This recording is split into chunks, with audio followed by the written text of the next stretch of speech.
आज जो हम टॉपिक डिस्कस करने जा रहे हैं वो डायरेक्टिंग के जो 3 एलिमेंट्स हैं, मोटिवेशन, लीडरशिप और कम्युनिकेशन, उनके बारे में डिस्कस करेंगे। जैसा कि हम पहली वीडियो में डिस्कस कर चुके हैं मोटिवेशन के बारे में, तो मोटिवेशन के प्रोसेस में आगे चलते हुए हम एक एम्प्लॉय को एक ऑर्गेनाइजेशन में कैसे मोटिवेट कर सकते हैं उसके बारे में डिस्कस करेंगे। जिसके लिए एक ऑर्गेनाइजेशन में एक एम्प्लॉय को मोटिवेट करने के लिए 2 तरह के इंसेंटिव्स का जो है यूज़ किया जाता है। पहला होता है फाइनेंशियल इंसेंटिव और दूसरा होता है नॉन फाइनेंशियल इंसेंटिव। तो सबसे पहले हम लोग बात करते हैं फाइनेंशियल इंसेंटिव्स के बारे में।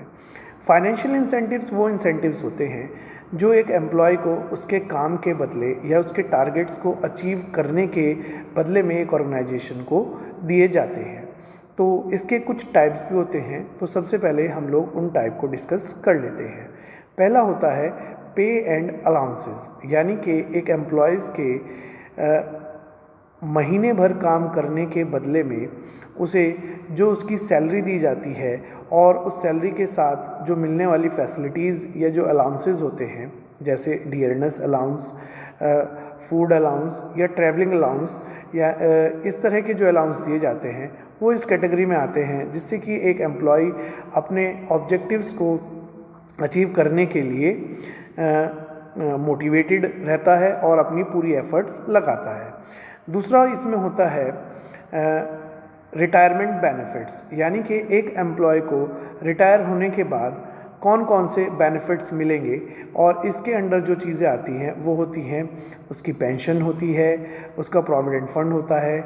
ये जिस भी जॉब में इस तरह की जो फैसिलिटीज़ दी जाती हैं, इससे जो एम्प्लॉय होते हैं वो बहुत ज़्यादा मोटिवेटेड फील करते हैं, क्योंकि जब उनकी एक पर्टिकुलर एज पूरी हो जाएगी और वो काम नहीं कर सकेंगे तो उसके बाद भी उन्हें ऑर्गेनाइजेशन की तरफ से जो है उनकी एक सैलरी का फिक्स परसेंटेज पर मंथ के हिसाब से मिलता रहेगा।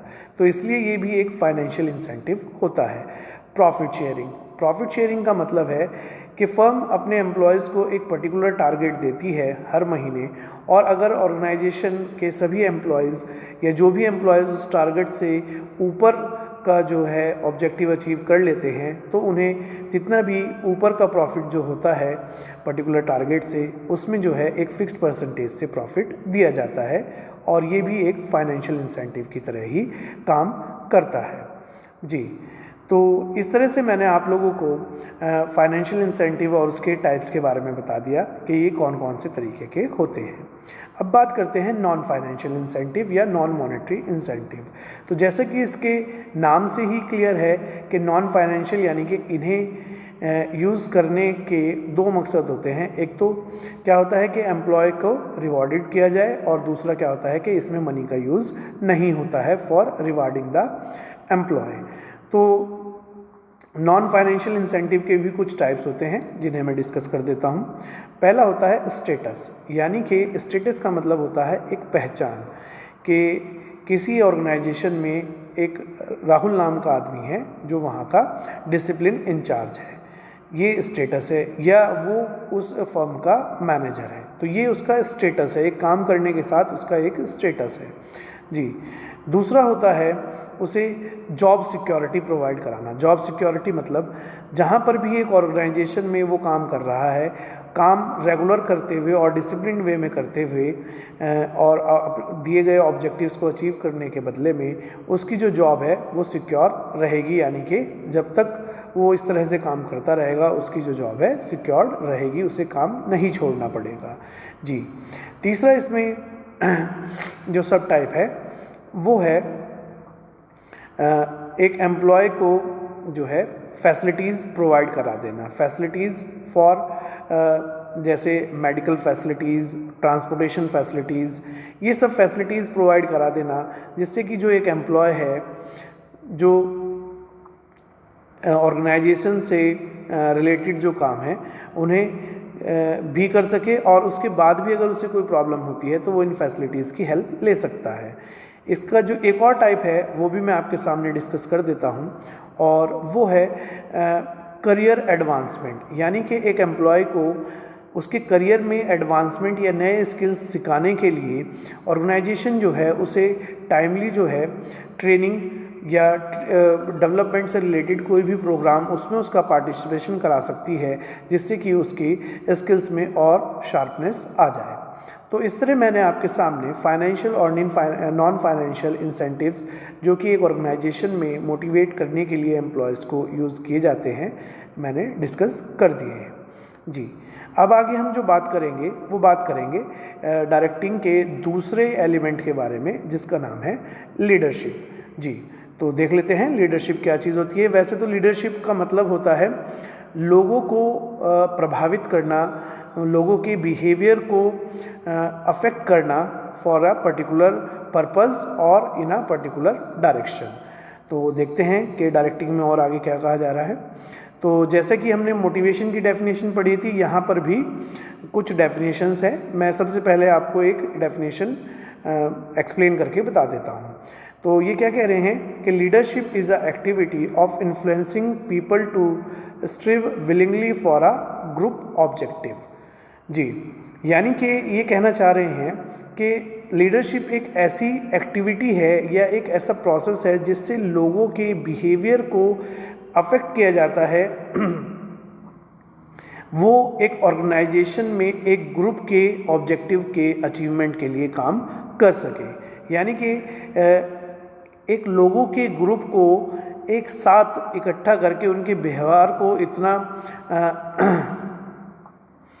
हमने एक डायरेक्शन में कन्वर्ट कर दिया है कि वो सब लोग एक साथ काम करेंगे और एक ऑब्जेक्टिव के अचीवमेंट के लिए काम करेंगे। जी, तो अब इसके बाद जो हम लोग बात करेंगे वो बात करेंगे लीडरशिप स्टाइल की, यानी कि लीडरशिप के कितने स्टाइल होते हैं। लीडरशिप के स्टाइल के लिए हम लोग इसलिए बात कर रहे हैं क्योंकि हर एक इंडिविजुअल या हर एक ह्यूमन बीइंग का किसी भी काम को करने का तरीका जो है वो अलग अलग होता है। जी, तो इसीलिए लीडरशिप के भी डिफरेंट स्टाइल होते हैं। और जैसे कि हम लोग नॉर्मली देखते हैं कि जितने भी हमारे जो लीडर्स हैं उन सब के जो बिहेवियर हैं वो सबके अलग अलग हैं।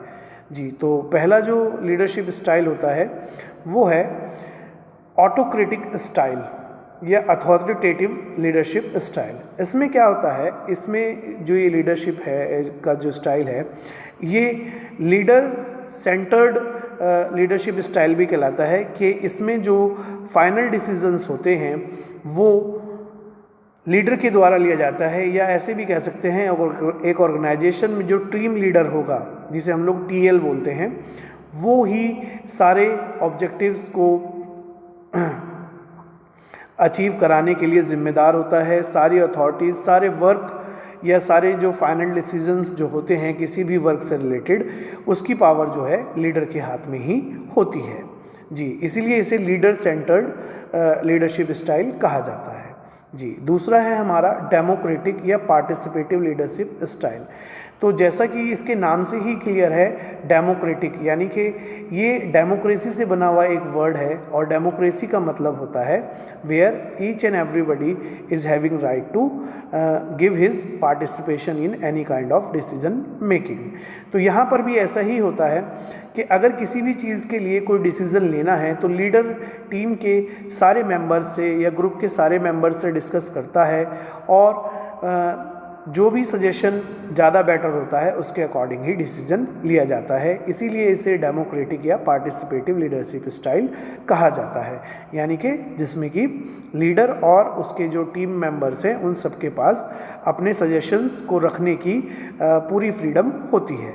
जी, नेक्स्ट जो हम लोग बात करेंगे वो करेंगे फ्री रेन लीडरशिप स्टाइल, यानी कि इसमें जो है इसमें फ्री रेन इसलिए कहा जाता है कि each and every member of the team is a leader himself, यानी कि इस टाइप ऑफ लीडरशिप स्टाइल में लीडर की बहुत ज़्यादा इम्पोर्टेंस नहीं होती है, क्योंकि हर एक मेंबर जो होता है वो अपने आप में अपने काम से रिलेटेड सारी पावर्स और सारे जो अथॉरिटीज़ हैं वो उसके पास होती हैं, इसलिए लीडर की इसमें ज़्यादा इम्पोर्टेंस नहीं होती है। इसलिए इसे फ्री रेन लीडरशिप स्टाइल कहा जाता है।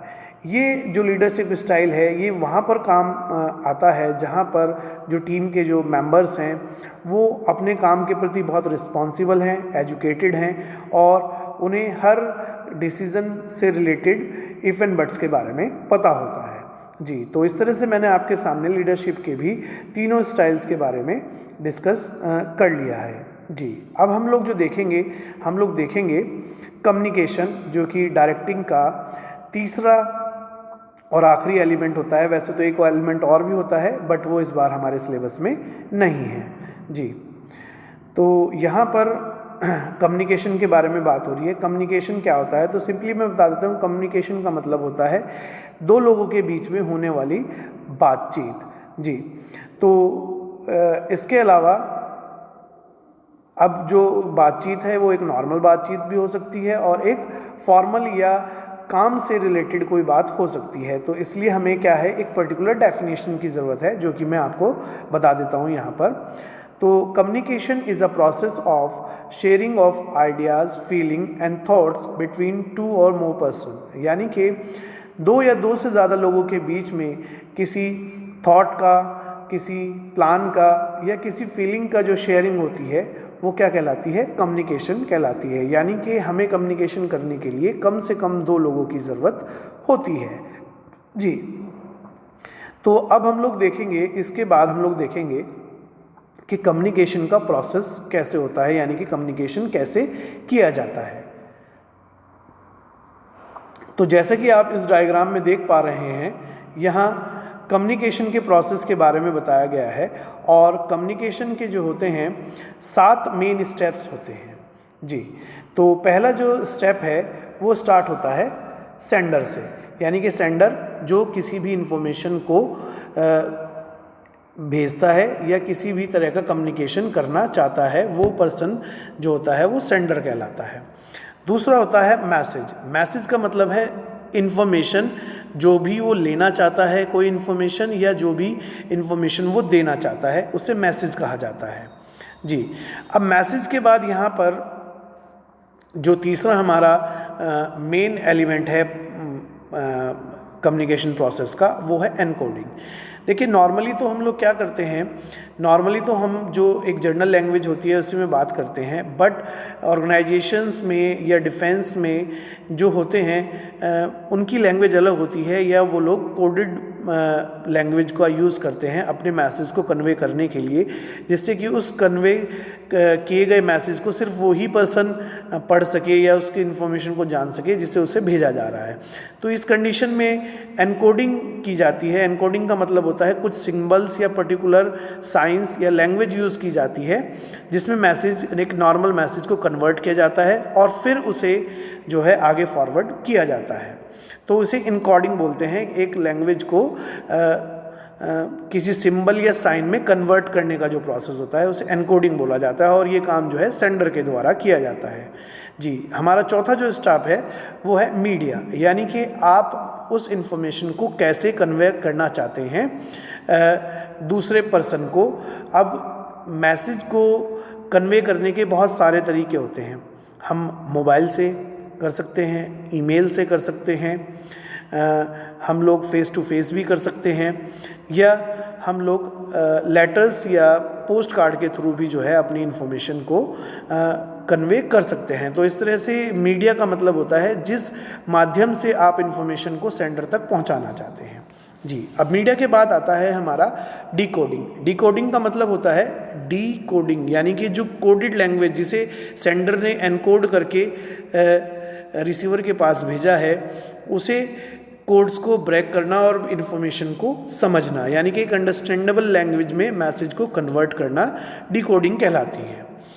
जी, तो इसके बाद डिकोडिंग के बाद जो हमारा नेक्स्ट स्टेप आता है वो आता है रिसीवर। रिसीवर वो पर्सन है जो सेंडर के द्वारा भेजे गए मैसेज को रिसीव करता है और उस इंफॉर्मेशन को पढ़ता है जो कि सेंडर ने भेजी है, या उस क्वेश्चंस को देखता है जो कि एक सेंडर पूछना चाहता है उससे। जी, अब यहाँ पर रिसीवर के बाद जो हमारा नेक्स्ट स्टेप है वो होता है हमारा फीडबैक। जी, फीडबैक का मतलब है अब रिसीवर ने इन्फॉर्मेशन जो सेंडर चाहता है वो उसने उसे समझ लिया है और अब वो उसका रिप्लाई कर रहा है, तो इस रिप्लाई करने को ही हम लोग फीडबैक कहते हैं। तो ये इस तरह से मैंने आपके सामने जो 7 स्टेप थे कम्युनिकेशन प्रोसेस में उसे डिस्कस कर दिया है। ये एक 8वां स्टेप होता है जो कि हमारे सिलेबस में नहीं है, फिर भी मैं आप लोगों के सामने जो है इसे डिस्कस कर देता हूँ, जिसे हम लोग नॉइज़ बोल रहे हैं। नॉइज़ का मतलब है कम्युनिकेशन करते हुए जो भी कोई प्रॉब्लम, हमें किसी तरह की प्रॉब्लम आती है, जैसे अगर हम लोग टेलीफोनिकली कम्युनिकेशन कर रहे हैं तो हो सकता है नेटवर्क की प्रॉब्लम हो, आवाज़ एक तरफ से दूसरी साइड ना जा रही हो, या किसी मैसेज को हमने रिटन फॉर्म में, लेटर की फॉर्म में या पोस्ट कार्ड की फॉर्म में भेजा है तो उसे पहुंचने में टाइम लग रहा है। तो इस तरह की जो भी कम्युनिकेशन करने में प्रॉब्लम्स आती है उन्हें नॉइज़ कहा जाता है। तो इस तरह से मैंने आपके सामने कम्युनिकेशन प्रोसेस के सारे एलिमेंट्स को डिस्कस कर दिया है। इसके बाद हम लोग देखेंगे कि कम्युनिकेशन के टाइप क्या होते हैं। तो जैसे कि यहाँ आप सामने देख पा रहे हैं, कम्युनिकेशन के 2 टाइप होते हैं, फॉर्मल कम्युनिकेशन और इनफॉर्मल कम्युनिकेशन। फॉर्मल कम्युनिकेशन क्या होता है, सबसे पहले इसके बारे में डिस्कस कर लेते हैं।